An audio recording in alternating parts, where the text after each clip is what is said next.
အားလုံးပဲကျွန်တော်တို့ဒီသမုတ်တရားရေရောက်ထဲမှာတနက်ကင်ထားတဲ့ပဇွန်စိတ်မျိုးစိတ်တစ်မျိုးရှိမယ်ဆိုရင်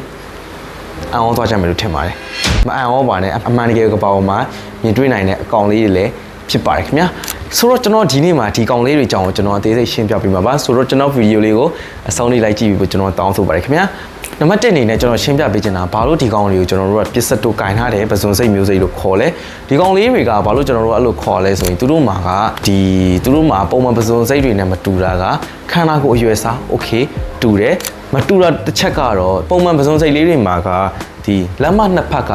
ပုံစံတူအရွယ်တူဖြစ်ပေမဲ့ဒီပဇွန်စိတ်တွေကတော့အဲ့လိုလုံးဝမဟုတ်ပါဘူးညာဘက်လက်မကပိုသေးပြီးဘယ်ဘက်လက်မကကြီးပါတယ်ကြီးတာမှတော်တော်ကြီးတာပါသူတို့ခန္ဓာကိုယ်စိုက်ရဲ့တဝက်လောက်ထိကိုကြီးတဲ့လက်မအကြီးတစ်ခုပိုင်ဆိုင်ထားပါတယ်ဒီလက်မကြီးအကြီးကြောင့်ပဲကျွန်တော်တို့ကသူပစ္စတိုကင်ထားတဲ့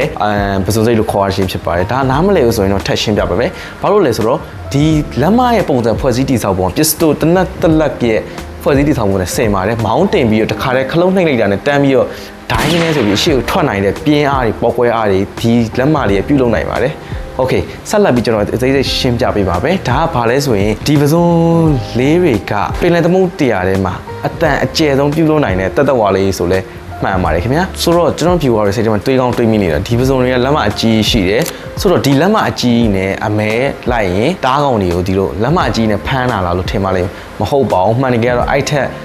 ရှုပ်ထွေးပြီးတော့စိတ်ဝင်စားစရာကောင်းတဲ့နီလန်းမျိုးနဲ့တားကောင်ကိုမဲလိုက်တာဖြစ်ပါတယ်ကျွန်တော်ရှင်းပြပါမယ်သူတို့ကတားကောင်တစ်ကောင်မဲလိုက်ပြီဆိုရင်တားကောင်နာကိုသွားတယ်မနီးမဝေးရနေဒီလက်မကြီးကိုကြောက်ဆိုပြီးတော့အတန်ကျဲကြီးပြုတ်လို့ရတယ်ဗျဒီအတန်ကျဲတော့ဆိုရင်လေပုံမှန်တနက်တလက်ပြစ်တန်ထတောင်မှပိုကျဲတို့သိပ္ပံပညာရှင်တွေကလေ့လာတွေ့ရှိထားပါတယ်ခင်ဗျာဒီပြင်းအားလက်မကြီးကိုဒီလိုညှစ်ချလိုက်တဲ့ပြင်းအားကရေထုကိုတွားရိုက်ခတ်ပြီးရေထုအတွင်းမှာလေဟာနယ်လေးဖြစ်သွားတယ်ဒီလေဟာနယ်လေးကနေပြီးတော့ဘူစီပေါင်းလေးတစ်ခုဖန်တီးလိုက်တယ်ဒီဘူစီပေါင်းလေးကဒီသူတားကတ်ထားပြီးပြစ်မှတ်ဟိုလှမ်းပစ်လိုက်တဲ့သူမဲလိုက်ချင်တဲ့တားခေါင်နာရောက်တဲ့ခါမှာတော့ဘူစီပေါင်းကပေါက်ကွဲသွားတယ်ဒီပေါက်ကွဲသွားတဲ့နှုံးနဲ့ပေါက်ကွဲသွားတဲ့အပူချိန်โอเคအပူချိန်ရဆိုရင်ကျွန်တော်နေမျက်နှာပြင်ထက်တောင်မှပို့ပြီးတော့ပူပြင်းတယ်လို့သိပ္ပံပညာရှင်တွေကလေ့လာတွေ့ရှိထားပါတယ်ဆိုတော့ဒီဘူစီပေါင်းရဲ့ပေါက်ကွဲအားကြောင့်ပဲသူအမဲလိုက်ချင်တဲ့တက်တော်ဝါငယ်လေးတွေဥပမာသူ့ထက်သေးတဲ့ငါးလေးတွေတခြားပဇွန်စိတ်လေးတွေတခြားရင်းနေတက်တော်ဝါလေးတွေကဒီပေါက်ကွဲအားကြောင့်ပဲဒီအကောင်လေးတွေကတွေးလန့်ပြီးတော့အဲ့ရှိနေတဲ့မူသားနေရာမှာလေမလှုပ်မရက်ပဲနဲ့မိတ်မျောသွားတာတို့ဒါမှမဟုတ်တေသွားတာတို့ဖြစ်ပါတယ်ထိုချိန်မှဒီပဇွန်လေးတွေကသူအမဲလိုက်ထားတဲ့သားကောင်ကိုအေးစစ်စစ်ဖမ်းပြီးတော့သူတို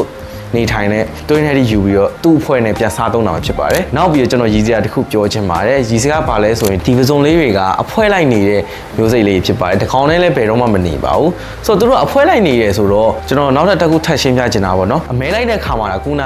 နီးစနစ်ကိုတုံးတာမဟုတ်ပဲနဲ့အဖွဲလိုက်တူတူရှိတဲ့အချိန်မှာကြည်စဲတဲ့သဘောမျိုးနဲ့အတန်ကျဲကြီးတွေပြုလုပ်တတ်ကြပါတယ်ဆိုတော့ဒုတိယကပါစစ်မှာကျွန်တော်တို့ပင်လယ်ရေငုပ်တင်မောမှာရှိစစ်သားတွေနေတဲ့ကပင်လယ်ရေရောက်ကျမ်းပြင်တွေကိုအတန်ဖန်းဆက်ဆိုနာလို့ခေါ်တဲ့အတန်ဖန်းဆက်လေးတွေကိုရန်သူတွေကိုပိုင်ထားတဲ့ဝင်လာတယ်မဝင်လာတော့တီးဖို့အတွက်ထားတာပဲဖြစ်ပါတယ်ထို့ချိန်မှာဒီပဇွန်မျိုးစိတ်အုပ်စုနဲ့တွားတွေ့တဲ့ခါမှာဒီကောင်လေးတွေကသူတို့လက်မတွေကိုတနက်မီတာနဲ့ကျဲတဲ့ပြင်းအားကျဲအားမျိုးနဲ့ခဏ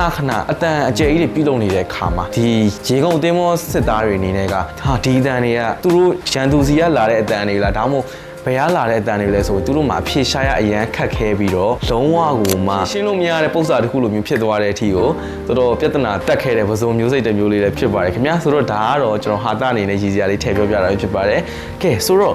့ဒီနေ့မှာကကျွန်တော်ပြောပြချင်တာကတော့အသေးစိတ်ဆိုပေမဲ့ဒီပဇွန်လေးတွေရဲ့အဓိကအကျဆုံးအမဲလိုက်နီးစနစ်ကိုကျွန်တော်ကပြောပြပေးရဖြစ်ပါတယ်ပြီးတော့ဒီလိုမျိုးထူးဆန်းတဲ့တက်တက်ဝါလေးတွေကျွန်တော်တို့သမုဒ္ဒရာကျမ်းပြင်ထဲမှာရှိနေတယ်ဆိုတော့ကျွန်တော်အနေနဲ့ပြောပြတာပဲဖြစ်ပါတယ်နောက်တစ်ခုကတော့လက်မလေးဒီလိုတစ်ချက်တီးလိုက်အောင်နဲ့ကိုယ့်ရှိရဲ့သားကောင်အေးလူနဲ့မဲလိုင်းနိုင်စွမ်းရှိတဲ့ဒီပဇွန်လေးတွေရဲ့နီးစနစ်ကိုလည်းကျွန်တော်တို့အနေနဲ့ချီးကျူးရမှာဖြစ်ပါတယ်ပြီးတော့တဘာဝတရားကြီးရဲ့ဖန်တီးမှုကလည်းအရန်ဆန်းကျဲတယ်ဆိုတော့ကျွန်တော် viewer အနေနဲ့သိရှိနားလဲလိုက်မယ်လို့ထင်ပါတယ်ခင်ဗျာဆိုတော့ကျွန်တော်စကားတွေသိမရှိတော့ပဲဒီမှာပဲကျွန်တော်ဗီဒီယိုလေးကိုအဆုံးသတ်ပါမယ်ကျွန်တော်ကတော့ admin iron ဖြစ်ပါတယ်ကျွန်တော်ကိုကြိုက်နေတတ်တယ်ဆိုရင်တော့ like and subscribe လုပ်ခဲ့လို့ရပါတယ်ဆိုတော့ဒီနေ့ကတော့ဒီလောက်ပါပဲနောက်ဗီဒီယိုမှာပြန်လည်ဆုံတွေ့ပါမယ်ကျွန်တော်တို့အခုလိုထင်မြင်ကြည့်ရှုပေးရကျွန်တော်တို့ဘက်ကကျေးဇူးအများကြီးတင်ပါတယ်ခင်ဗျာ bye bye